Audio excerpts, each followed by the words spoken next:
খাবার দেওয়াও যেমন গাছের পক্ষে ভালো, আর বেশি খাবার দিলেও গাছের বিপদ। Hello everyone, welcome to my new blog. আজকে ডিসেম্বরের 30 তারিখ, মাঝার একটা দিন, তারপরে 2025 শেষ হয়ে 2026 পড়বে।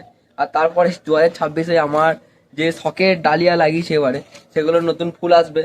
তো ডালিয়া লাগিয়েছি 21 তারিখে লাগিয়েছিলাম, তোমার সাথে শেয়ার করেছিলাম। 21 তারিখে গাছগুলো পটিং করে দিই।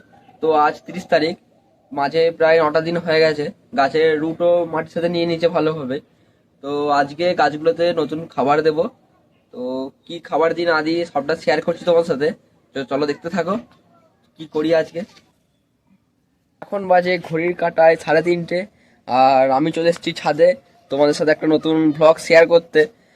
তো আজকে ডালিয়ার কিছু পরিচর্যা করতে চলেছি। তো কি করতে চলেছি না করতে চলেছি তোমার সাথে সেটা শেয়ার করবো, তোমার সাথে তুলে ধরার চেষ্টা করছি সেটা। তো ডালিয়াগুলো লাগিয়েছিলাম 21 তারিখে, আজকে 30 তারিখ। তো ডালিয়াগুলো এখন কেমন অবস্থা আছে তোমাদের সাথে একবার দেখিনি। তো এই দেখো সেই ডালিয়া 9 দিন আগে যেগুলো পটিং করা হয়েছে, দেখো কোন অবস্থায় আছে এখন। গাছের হেলথ দেখো শুধু একবার, দারুণ গ্রোথ। ডালিয়া গাছের মেন কি খাবার সেটা তোমাদের আগের ভ্লগে আমি বলেছিলাম। তো আজকে আমি আমার গাছগুলোতে 10-26-26 বলে যেই সারটি আছে সেটা আজকে প্রয়োগ করব। আর তার প্রয়োগ করার আগে কি করতে হয় না করতে হয়, গাছের পিছনে কি পরিচর্যা করতে হয় সেটা তোমার সাথে শেয়ার করি।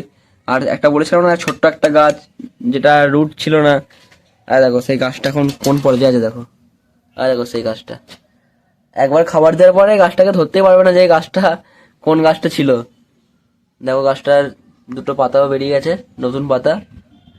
আর ডালিয়াতে খাবার দেওয়ার আগে সবসময় ডালিয়ার গোড়ার মাটিটা শুকিয়ে নিতে হবে। তো শুকিয়ে নেওয়ার পর এরকম একটা কাঠি নেবে, ওই কাঠি নিয়ে এই গোড়ার মাটিগুলো একটু হালকা করে কুড়ে নেবে। তো আমার সব গাছগুলো কুড়ে রেডি করে রেখেছি। এই আমার হাতে এখন দেখতে পাচ্ছ 10-26-60টা, প্রতি গাছেতে 10 থেকে 12 দানা করে দেবো। এই যে এই গাছটা যেমন দেওয়া হয়ে গেছে আমার। তো চলো পরে গাছটাই দেখায়।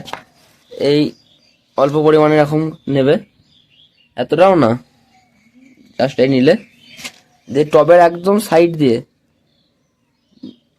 যেন গাছের গোড়ায় যেন না পড়ে, তো দিলে এইভাবে। চলো তোমরা দেখো সব গাছগুলোই আমি খাবার দিয়ে দিই। তো তারপরে তোমার সাথে আবার কথা বলছি। তো এখন আমার সব গাছেতেই 10-26 দেওয়া কমপ্লিট। তো সেই ছোট্ট গাছটা দেখায়। তো ছোট্ট গাছটা তো খাবার দেওয়া হয়ে গেছে, দেখো সবার মাঝে ও ছোট হয়ে গেছে একদম। আর একটা তোমাদেরকে ভিডিওতে বলেছিলাম এই যে এই গাছটার নাম জানা থাকলে কমেন্ট করতে, কিন্তু তোমরা হয়তো কেউ জানো না, সেই জন্য হয়তো কমেন্ট করোনি তোমরা। তো এই গাছটার নামটা বলে দিই।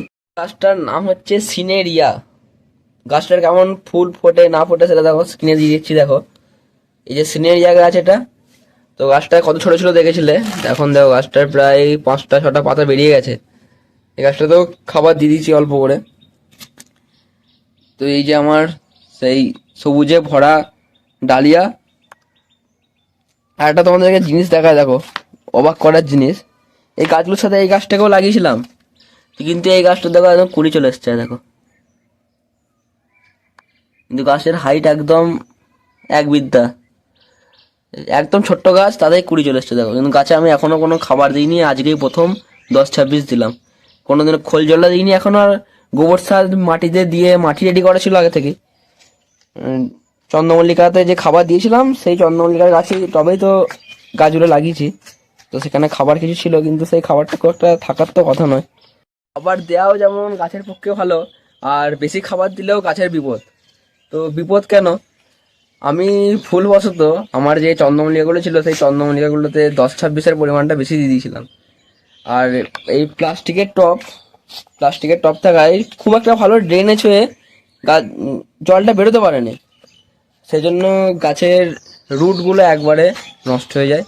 আর রুট নষ্ট হয়ে গেলেই তো গাছের আর কিছু করার নেই, তো গাছগুলো মারা গেছে। তো অসুবিধা নেই, ঠকতে ঠকতেই শিখবো।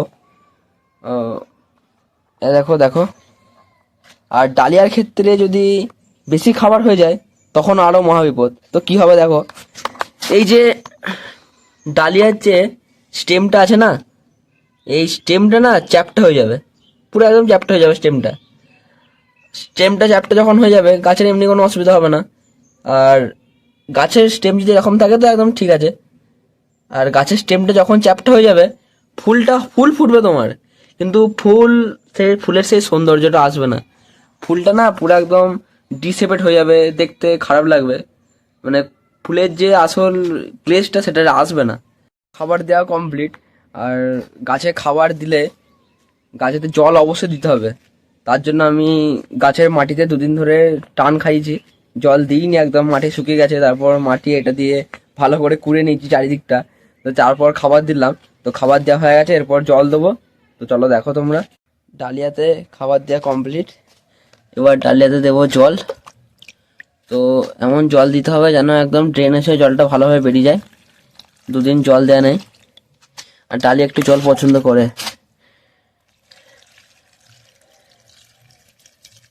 আর ডালিয়া যখন জল দেবে না, ডালিয়ার পাতাগুলো একদম পুরো জল দিয়ে ভিজিয়ে দেবে। যখনই জল দিও, হয় সকালে দেবে একদম সূর্যটার আগে, নয় এই সূর্য অস্ত যাওয়ার পর বিকেলের দিকে দেবে। এই পাতা একদম ভিজিয়ে দেবে। গাছের পাতা দেখো পুরো একদম পালং শাক, দেখো। তো আমি এখন গাছে জল দিই। একটা জিনিস দেখাই, আমি একটা গোলাপ গাছের ডাল ভেঙে লাগিয়েছিলাম। সেই গোলাপ গাছটা আগে একটা ফুল হয়েছিল, আবার একটা নতুন হয়েছে, ছাদে এনেছি গাছটাকে। তো এই যে গোলাপটা, আগে একটা ফুল হয়েছে আর এখন একটা ফুল আছে, 3টে কুড়ি এখনো আছে, দেখো। এটা দেশি গোলাপের বহুরূপী ভ্যারাইটি একটা, মানে ফুলটা যখন ফুটবে না, ফুলটা যখন ফুটেছিল পিঙ্ক কালার ছিল, এখন দেখো কালারটা একটু চেঞ্জ হয়ে গেছে। আর যখন ফুলটা ঝরে যাবে একদম ডিপ লালচে পাড়া খয়েরি পাড়া কালারটা হয়ে যাবে। এই যে, আর এই যে সে আমার চন্দ্রমল্লিকাগুলো, এই যে ইয়েলোটা স্পাইডার ভ্যারাইটির ফুল ফুটেছে, যেগুলো তো তোমরা আগে ফুটেতে দেখেছো। এগুলো পম ভ্যারাইটি, এই দুটো। হ্যাঁ, এটা স্পাইডার ভ্যারাইটি, এইটাও স্পাইডার ভ্যারাইটি, পুরো ফুলে ভরে গেছে। আর এই বেগুনি কালারের কিছু গাছ ছিল, এই ছোট চারা গাছ ছিল, ওদের বেগুনি কালারের ফুল এসছে। এইটা স্পাইডার ভ্যারাইটি, দেখো ফুলটা কত সুন্দর দেখছো। যখন এক গাছ ফুটে থাকবে না, দেখতে অন্যরকম লাগবে। চলো পরের বছর করা যাবে। এই যে ফুটেছে দেখো, গাছগুলো জল দেওয়া হয়নি, গাছগুলো একটু ঝিমিয়ে গেছে, তো চলো আমি জল দিয়ে নিই। আর দেখো অ্যাডিনামেরও কুড়ি এসছে আমার, তাহলে অ্যাডিনামের ফুল ফুটুক, তোমাদেরও দেখাবো। তো আজকের ভিডিওটা এখানেই শেষ করছি, দেখা হচ্ছে তোমার সাথে একটা পরের অন্য কোনো ভিডিওতে। তো পরের একটা ইন্টারেস্টিং ভিডিও আসবে। আর তোমরা ভিডিও দেখে চলে যাচ্ছ, কিন্তু চ্যানেলটা সাবস্ক্রাইব কেউ করছো না, ভিডিওতে লাইকও কম করছো। তো তোমরা বেশি বেশি করে সাবস্ক্রাইব করো, শেয়ার করে দাও ভিডিওটা। আর যত শেয়ার করবে, সাবস্ক্রাইব করবে, আমারও ইন্টারেস্ট বাড়বে ভিডিও করার উপর। তো নতুন নতুন তোমরা ভিডিও দেখতে পাবে। তাহলে এই ভিডিওটা এখানেই শেষ করছি, চলো টাটা।